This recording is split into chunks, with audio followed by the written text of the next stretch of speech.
Okay, here we are. I've set up my garage here, getting prepared to start pouring some onyx in here. You can see I've kind of drawn these red circles here. Now this is where the mold is not sitting quite flat. Some of these might be resolved just by laying the mask on its back like this. Some of these other ones though, it's kind of hard to see, but I think I'm just going to have to play around with it and do it section by section. Because this is all like one piece and it's inverted, this is going to be a real pain in the ass. Initially I thought about just cutting the mold all the way like along this area right here and doing it as two parts, and I was like, no, I don't want to do that. Let's just try and keep it seamless, but that's just going to make the actual molding that much more difficult. I think the front will turn out better than the back, simply because the front is just a lot thicker than the back was.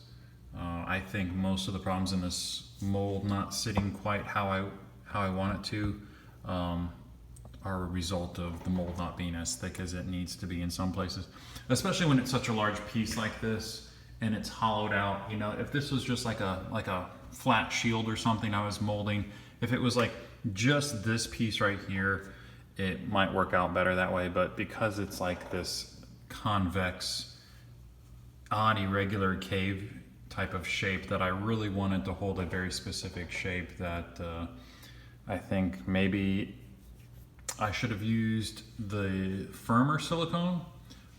Actually, they said that you can mix the Rebound 25 and the Rebound 40 interchangeably. So maybe I should have done the 25 for the fine details here, so it's soft and it can pop out of the mold easily, and then gone over it with the 40, giving it a much more firmer, rigid body.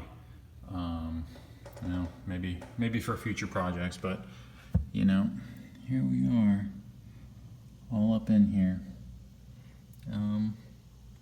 I've also realized I'm probably going to end up going over this with epoxy clay.